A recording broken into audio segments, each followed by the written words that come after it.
Puluhan keluarga korban penembakan oleh 3 anggota polisi berunjuk rasa di depan Rumah Sakit Bayangkara, Medan, Sumatera Utara.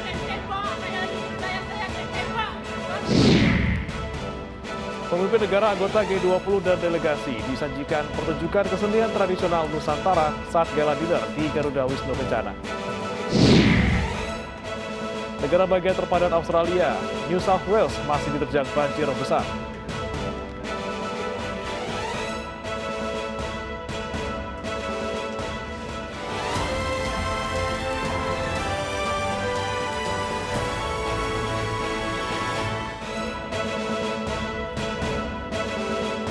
Selamat pagi pemirsa, kami hadir kembali melengkapi informasi Anda pagi hari ini.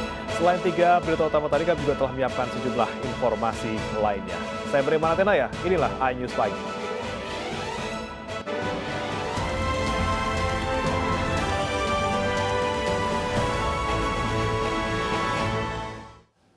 Kita awali iNews Pagi dengan informasi gardu panel listrik aliran atas komuter lain di Stasiun Parung Panjang, Bogor terbakar.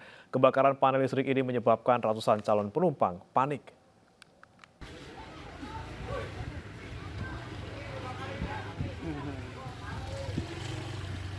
Kepulan asap tebal muncul pada gardu listrik aliran atas di Stasiun Parung Panjang, Bogor Selasa siang.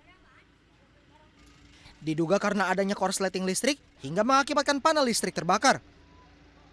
Kejadian itu menyebabkan seluruh perjalanan komuter lain sempat terganggu. Pihak PT KAI menurunkan tim untuk melakukan investigasi terkait terjadinya kebakaran pada gardu listrik itu. Setelah petugas melakukan pemadaman, KRL jurusan Parung Panjang Tanah Abang dan sebaliknya pun kembali normal. Bagian gardu listrik aliran atas Stasiun Parung Panjang, pemadamannya 1,5 jam, alhamdulillah berjalan lancar. Kita menggunakan APAR dan ketangan air juga untuk melancarkan pemadaman. Tidak ada korban jiwa maupun luka-luka, namun calon penumpang panik karena sejumlah rute perjalanan sempat tertunda. Dari Bogor, Jawa Barat, Wildan Hidayat, iNews melaporkan. 3 rumah warga di kawasan Klender, Jakarta Timur, Selasa pagi terbakar. Diduga kebakaran terjadi akibat korsleting listrik dari kabel yang melintang di atap rumah warga.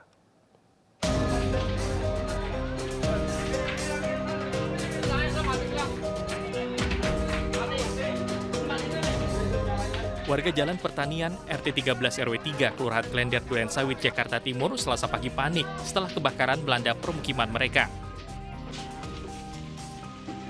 Warga berhamburan keluar dan berusaha memadamkan api yang membakar lantai 2 rumah dengan peralatan seadanya.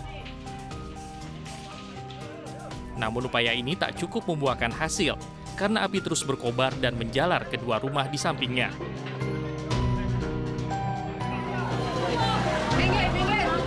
Kondisi ini membuat beberapa warga lain berusaha menyelamatkan perabotan rumah tangga mereka ke tempat yang lebih aman. Akibatnya 3 rumah terbakar dalam peristiwa ini, sementara sumber api diduga dari hubungan pendek arus listrik. Awal asal api yaitu dari pengakuan pemilik adalah berjalan dari kabel udara luar dari tiang, terus merambat ke rumah bagian tengah yang kayu, sehingga rumah itu langsung api menyala di sana cukup besar sehingga warga langsung berjibaku. Bagian langsung melakukan pada pemadam kebakaran. Sebanyak 12 unit mobil damkar dikerahkan ke lokasi untuk membantu proses pemadaman. Tidak ada korban jiwa dalam kebakaran ini, namun kerugian ditaksir mencapai ratusan juta rupiah. Dari Jakarta, Tio Manik, iNews melaporkan. Kecelakaan maut kembali terjadi di ruas tol Cipali kilometer 139 Indramayu, Jawa Barat. Sebuah minibus menghantam bagian belakang truk hingga mengakibatkan 3 orang tewas dan 7 orang lainnya mengalami luka. Diduga kecelakaan akibat sopir minibus mengantuk.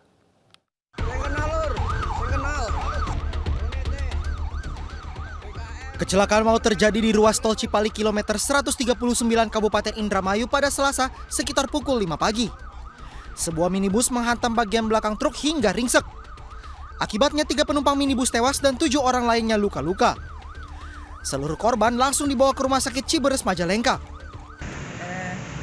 Saat ini yang masuk ke rumah sakit lewat IGD itu ada 10 orang.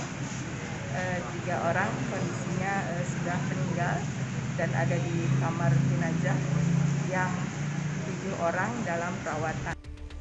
Kecelakaan maut ini terjadi saat kendaraan mobil minibus melaju dari arah Jakarta menuju Cirebon.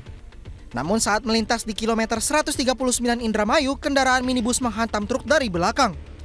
Diduga kecelakaan ini akibat sopir minibus mengantuk saat mengemudikan kendaraannya. Meski demikian, pihak kepolisian masih terus mendalami musibah kecelakaan ini. Untuk sopirnya tidak mengalami luka-luka, sebenarnya sudah kita amankan supir minibus dengan supir truknya. Ada indikasi tersangka? Untuk indikasi tersangka sementara masih dalam pendalaman.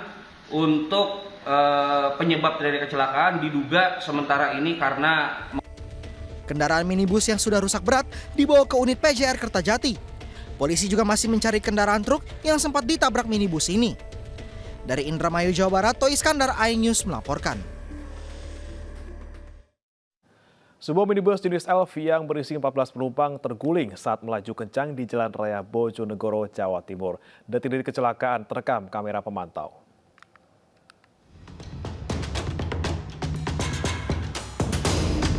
Kamera pemantau merekam mobil minibus Elf yang mengangkut 14 penumpang terguling setelah melaju dengan kecepatan tinggi di Jalan Raya Bojonegoro Babat, Kecamatan Balan, Kabupaten Bojonegoro. Kecelakaan bermula ketika mobil yang membawa rombongan peziarah dari Kediri dan Jombang melintas dengan kecepatan tinggi dari arah timur menuju barat. Karena supir hilang kendali, mobil akhirnya terguling. Beruntung tidak ada korban jiwa dalam peristiwa ini, namun sopir beserta 5 penumpang mengalami luka berat. Dugaan mobil oleng juga akibat pengemudi mengantuk. Ini tadi saya di belakangnya mobil itu sekitar 50 meteran. Itu dari arah timur ke barat itu kecepatannya cukup tinggi. Terus kok kayak selip kehilangan kendali itu, sehingga terus langsung terguling, terus berat gitu. Arus lalu lintas sempat terganggu saat mobil dievakuasi tim Satlantas Polres Bojonegoro. Dari Bojonegoro, Jawa Timur, Dedi Mahdi, iNews melaporkan. Seorang buruh pelabuhan terjatuh dan terlindas saat berupaya menaiki sebuah truk yang tengah melintas. Korban tewas di lokasi akibat luka berat di bagian kepala.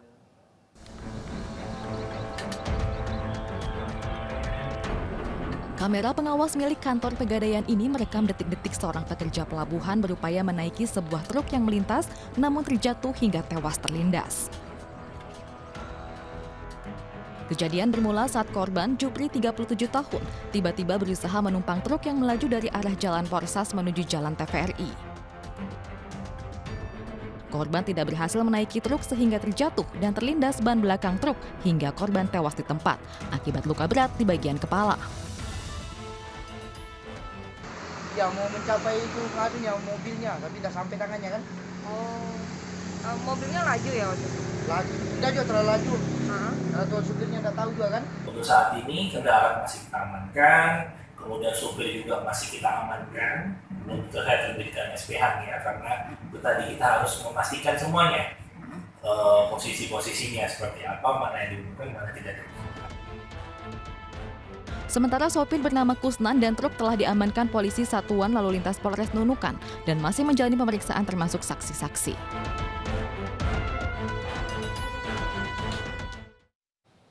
Seorang pemotor di Sukabumi, Jawa Barat tewas tertimpa pohon tumbang saat melintas di Jalan Alternatif Cikadang, Pelabuhan Ratu. Batang pohon yang melintang juga sempat melumpuhkan jalan tersebut.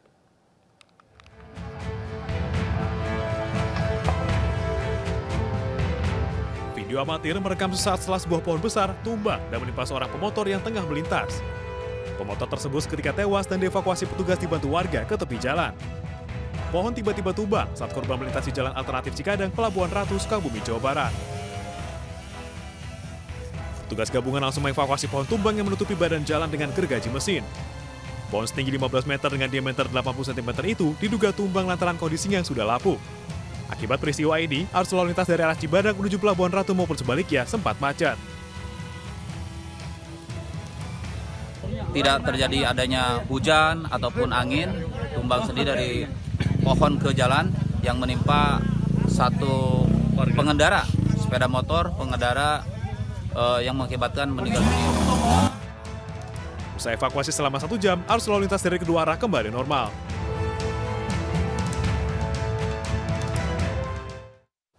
Viral di media sosial, seorang rohaniawan di Bogor, Jawa Barat hidup kembali setelah keluarga menganggapnya meninggal dunia.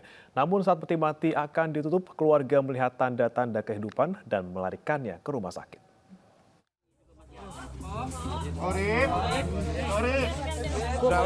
Suasana berkabung tiba-tiba berubah gempar. Keluarga dan tetangga terkejut saat mendapati Urip Saputra memperlihatkan tanda-tanda kehidupan.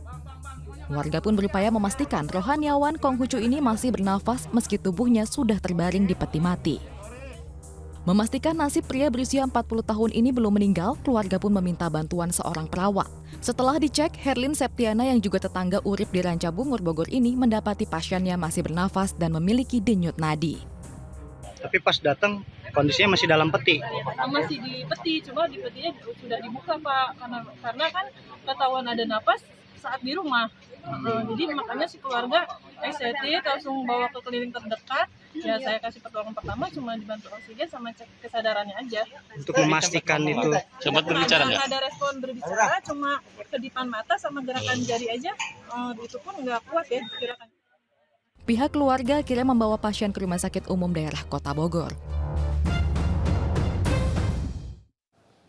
Seorang nenek di Kampung Cikumpa, Depok, Jawa Barat tercebur ke sumur sedalam 15 meter. Usai evakuasi yang berjalan dramatis, korban berhasil diselamatkan.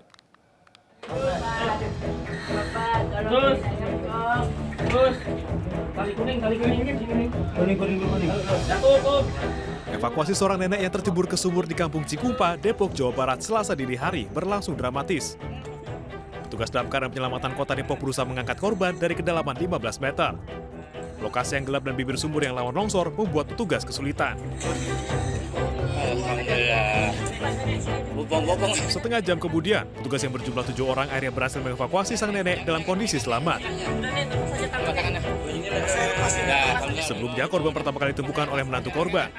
Sang nenek tercebur usai tergelincir saat hendak ke kamar mandi. Beliau hendak ke kamar membuang air kecil ya, sumur toiletnya itu masih seperti dulu lah, sumur ya, kemudian apa adanya toiletnya ya, kemudian ibu ini ya ke toilet, ternyata rupa-rupanya lantai atau itu yang dekat sumur itu sudah rapuh ya, sehingga sedikit amblas ya, akhirnya si ibu tergelincir. Usai berhasil dievakuasi, sang nenek langsung dibawa pihak keluarga ke dalam rumah. Korban hanya terkilir dan tidak dibawa ke rumah sakit.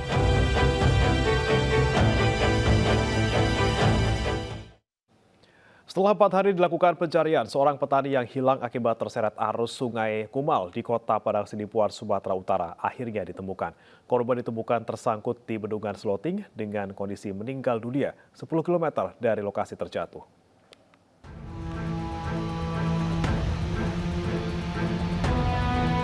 Mara Imom Siregar, warga desa Bargot Topong, Kecamatan Batu Nadua, Kota Padang Sidimpuan, Sumatera Utara yang hilang akibat terseret arus Sungai Kumal ditemukan di Bendungan Siloting, Kota Padang Sidimpuan.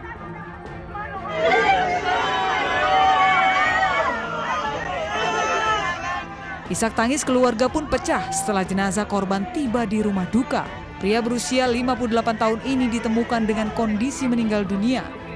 Penemuan jasad korban ini setelah petugas melakukan penyisiran aliran Batang Kumal sejauh 25 km ke hilir sungai selama 4 hari terakhir.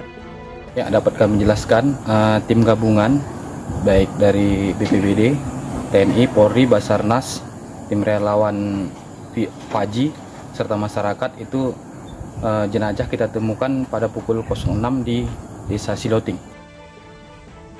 Korban dinyatakan hilang pada Jumat lalu. Korban yang baru pulang dari kebun hendak ke rumahnya menyeberangi Sungai Kumal, namun nahas di tengah guyuran hujan deras air sungai meluap hingga akhirnya menyeret korban.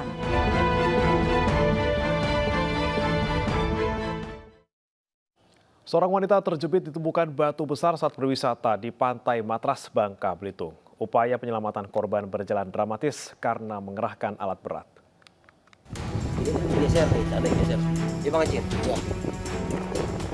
Tugas mencoba mengevakuasi Bunga, warga Matres, Kecamatan Sungai Liat, Kabupaten Bangka.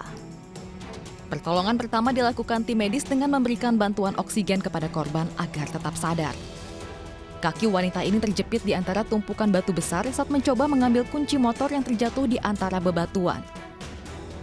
Karena tak mampu mengangkat korban, petugas akhirnya mengarahkan alat berat menyingkirkan tumpukan-tumpukan batu. Ini kontak motornya jatuh, masuk ke salah batu dan beliau, korban ini mencari dan ikut masuk ke dalam batu. Sehingga begitu masuk kakinya terjepit, nggak bisa keluar lagi. Setelah 2 jam, korban akhirnya bisa dievakuasi dan dilarikan ke rumah sakit dengan kondisi selamat dan menderita luka lecet. Sejumlah pengemudi ojek online kabur menghindari razia parkir liar di kawasan Sarinah, Jakarta Pusat. Anyus Pagi segera kembali.